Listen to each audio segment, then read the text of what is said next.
Bom dia, muito bom dia. Está no ar o Jornal do Boris.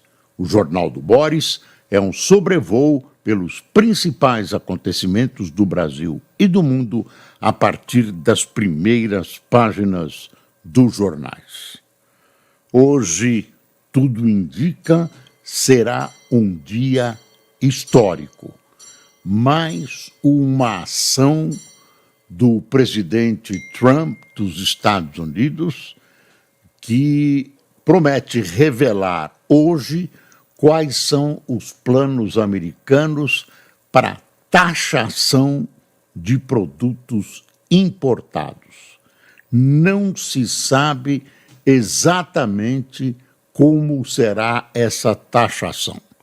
As informações que vêm dos Estados Unidos dizem que o presidente poderá taxar de maneira linear vários produtos de todos os países que exportam para os Estados Unidos e poderá também reagir, poderá também agir de forma a retribuir, de forma a trabalhar com as tarifas iguais àquelas que os países cobram dos Estados Unidos. A tal reciprocidade. Então, entre mentes, o Brasil não sabe exatamente como pode ser atingido. Já o governo sabe que o país vai ser atingido, tentou de maneira diplomática evitar esse acontecimento que prejudica a nossa indústria, a nossa agricultura, tira empregos, reduz a produção, o que é grave, produção industrial, produção agrícola, porque não tem para quem vender, as vendas vão cair, os preços nos Estados Unidos vão subir, enfim. Vamos ver que tipo de retaliação o Brasil vai aplicar. Ontem o Senado aprovou por unanimidade, o que reúne bolsonaristas, lulistas, petistas, centristas, né? Todos os grupos e todas as tendências políticas e econômicas dentro do Senado se uniram por 70 votos a 0, aprovaram uma espécie de alvará de licença para o Executivo retalhar. Estão dando uma sólida base política e jurídica para uma eventual retaliação. Não dá para imaginar que produtos vão ser atingidos e, por isso, não se sabe qual será a retaliação. O vice-presidente da República, Alckmin, que é ministro também da Indústria e Comércio, ministro do Comércio, ontem voltou a falar em ação diplomática. Ele está aparentemente pessimista. Alckmin é hábil, usa as palavras um pouco muito para esconder o que pensa, mas ontem extravasou o pessimismo dele. Então, não se sabe o que vai acontecer, é um dia complicado, só se sabe o seguinte, nem a data que isso vai começar a vigorar também não se sabe. Fala-se muito no etanol brasileiro, Ontem eu vi comparações entre o etanol brasileiro e o etanol americano. O etanol brasileiro é muito mais puro, muito mais filtrado pela própria natureza, enquanto o americano é mais bruto, menos fino, né? Menos aplicável a determinadas situações que a química exige. São diferentes, enfim, são erros de observação apontados naquele relatório que nós divulgamos ontem, que o governo americano preparou, de mais de 300 páginas, mostrando como o Departamento de Comércio dos Estados Unidos vê a situação das taxações sobre produtos americanos. Então, vem uma retaliação que ninguém sabe nem quando começa, nem como será. Agora, isso cria uma situação mundial muito, muito complexa. Está havendo uma mudança gravíssima na economia do mundo. Se isso for aplicado, as coisas vão se complicar muito, e a gente sabe que essas questões econômicas, evidentemente, estão umbilicalmente ligadas à questão política. Quer dizer, os países passam a agir politicamente muito em função da economia. Então, toda uma economia estruturada após a Segunda Guerra Mundial, que estava, claro, com um lampejo aqui, uma contradição ali, tudo que estava acertado, configurado, né? Estava tudo mais ou menos equilibrado, quer dizer, pelo menos na sua profundidade, nas suas raízes, nas suas bases. Isso tudo pode ser subvertido, certamente será, se as medidas forem as draconianas que estão sendo especuladas nos Estados Unidos. O presidente Trump está correndo riscos políticos, não é brincadeira, porque isso pode ser um tiro no pé nos Estados Unidos. É evidente que se você taxa carros importados, por exemplo, do Japão, da China, esses carros vão chegar mais caros para o consumidor americano, assim como todos os produtos que forem sobretaxados. Então isso não é brincadeira.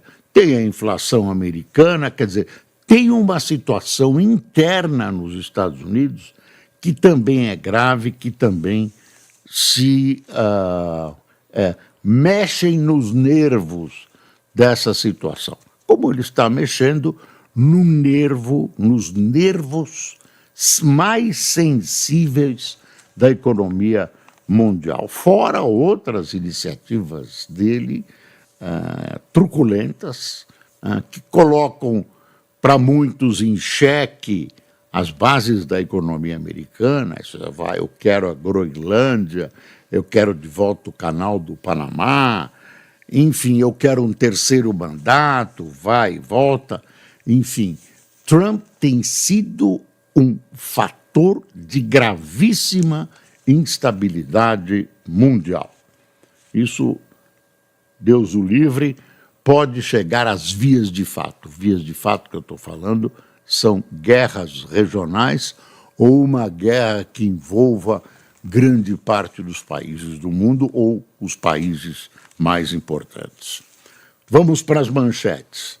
Aqui, Brasil chega pessimista ao dia do tarifato de Trump e tem taxa dupla no aço. O Estadão está aqui. Governo e oposição se unem contra tarifaço de Trump. A foto aqui do alto é Mianmar procura e encontra sobreviventes após o terremoto. Tem uma ajuda internacional, vários países ajudando. É uma catástrofe gravíssima, também num momento grave da economia do próprio Mianmar. Valor, guerra comercial de Trump pode ter custo de 1,4 trilhão para a economia global. O presidente dos Estados Unidos deve anunciar hoje a imposição das chamadas tarifas recíprocas a parceiros, o que tende a desacelerar a atividade e elevar a inflação. Essa é a visão do Valor. Aqui o Globo. Senado dá aval à retaliação e governo mede reação a Trump. Com apoio da base do agro e da oposição, o projeto passou por 70-0 e permite resposta do Brasil a tarifaço dos Estados Unidos prometido para hoje. Pronto, está aí um panorama, né, um fluido, porque ninguém sabe exatamente o que vem, e depois vamos imaginar que o Brasil retalie com habilidade, use a retaliação para compensar o que a diplomacia não conseguir resolver. Afinal de contas, o mundo vai enfrentar a maior economia do planeta, maior economia e a maior força militar do planeta. Então, não convém desafiar. Bom, tem outra coisa importante que saiu agora de manhã, que é uma pesquisa sobre o governo Lula. E as coisas não vão bem para o presidente da República. Tem uma série de medidas que estão sendo tomadas, mais populares, que vão tropeçando aqui e ali. O Pé de Meia, por exemplo, que é um projeto interessante. Eu gosto de manter a juventude nas escolas, etc. Já tem irregularidades, já tem cidades que contam com mais alunos no Pé de Meia que alunos inscritos nas escolas, sempre aquelas coisas obscuras, estranhas, produto da pressa, uma pressa que é ou não proposital. Então, essas irregularidades, essas coisas obscuras, vão atrapalhando a imagem do governo. Vamos para a pesquisa. O Lula vai mal, piorou. Pesquisa Genial Quest, desaprovação ao governo Lula dispara 7 pontos e chega a 56%. E descola da aprovação. Está aí uma foto do Lula e está aí um resumo. Olha, um resumo. Nova rodada da pesquisa Genial Quest, divulgada nesta quarta-feira, mostra que a desaprovação ao governo do presidente Luiz Inácio Lula da Silva não apenas completou a 4ª alta consecutiva, como também agora parece descolada do índice de aprovação em um nível inédito para a atual gestão. São 56% os que desaprovam a administração petista, contra 41% que o avaliam positivamente. As taxas eram 49 e 47. Então, 49 aprovavam, agora são 41, deixa eu ver se eu estou certo, e 56, e antes era 47, que desaprovam. Vamos lá. Metade dos brasileiros avalia que o governo deve retalhar. Bom, isso é consequência da pesquisa. Aproveitam a pesquisa para perguntar também como é que deve reagir à retaliação e outros assuntos que vão sendo lentamente colocados durante a semana nos jornais, nas emissoras de rádio e TV. A taxa de rejeição à gestão Lula escalou 13 pontos percentuais desde julho do ano passado, quando teve início esse ciclo de insatisfação popular com a administração federal, enquanto a aprovação ao governo recuou na mesma medida. Bom, se você quiser saber as razões disso, há várias. A principal delas está no supermercado, nas feiras, nos varejões. Você que é dona de casa, você que comparece com o seu dinheiro, sabe exatamente o que está acontecendo e quais são as principais raízes dessa insatisfação. Olha aqui, então, aprovação do governo Lula, olha aí. Desaprovação, olha como subiu, está aqui. é essa linha aqui. 56. Aprovação, 41, ó. Sobe, desce, sobe. Agora, ó, desceu aqui, ó. Pronto. A escalada da insatisfação com o trabalho de Lula se espalhou por todas as regiões do país, mas foi mais intensa no Nordeste, historicamente uma fortaleza eleitoral para os governos do PT. Nessa região, no Nordeste, a taxa dos que desaprovam o governo pulou de 37 para 46. Desaprovam no Nordeste.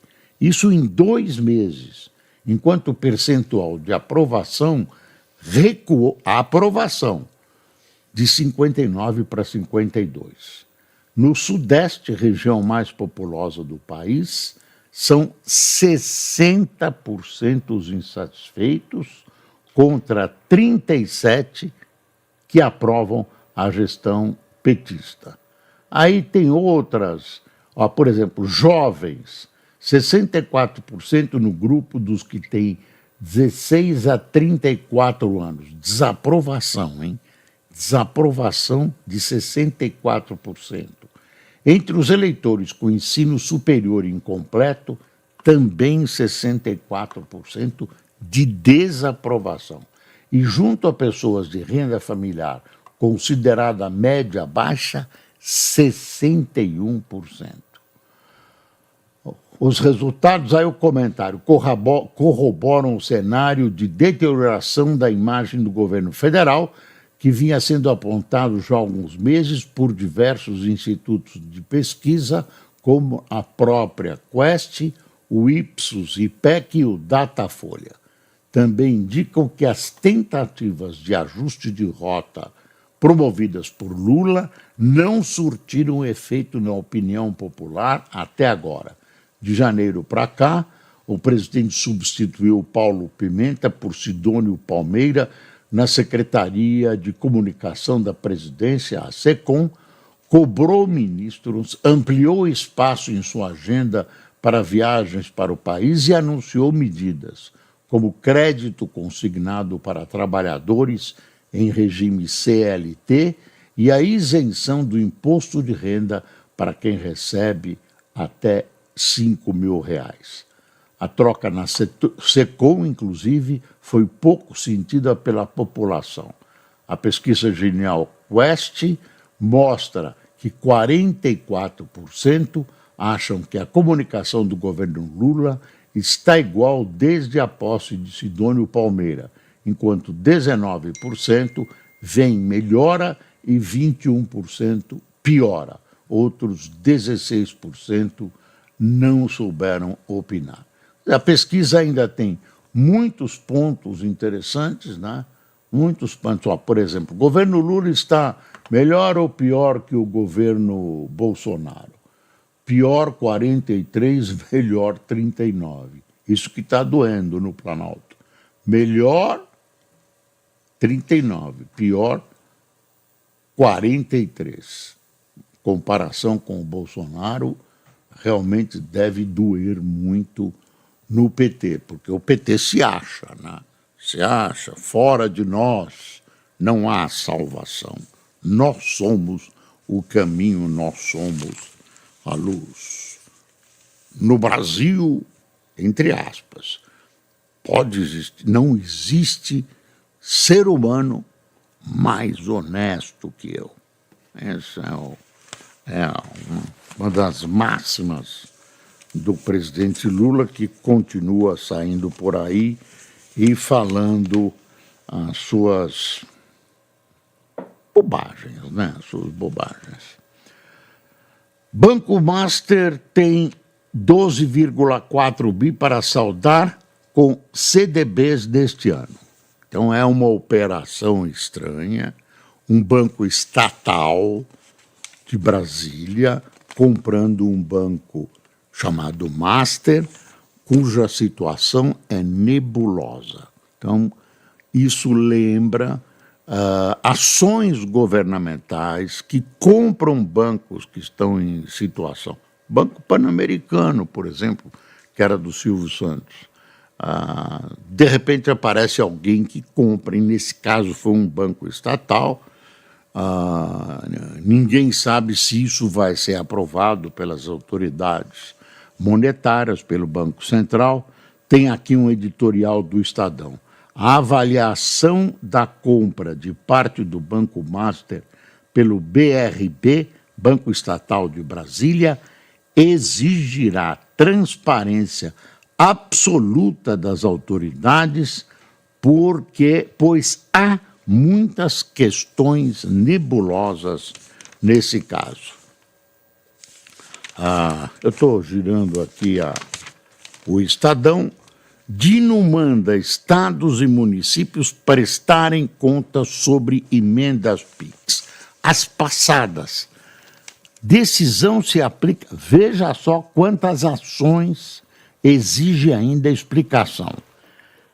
Decisão se aplica a 6.247 planos de trabalho que devem detalhar a aplicação dos recursos. Ministro diz que Congresso descumpre deveres básicos e alerta sobre eventual novo bloqueio das emendas. Vamos ver se o ministro continua nesse caminho corretíssimo de cobrar o que fazem com o dinheiro público.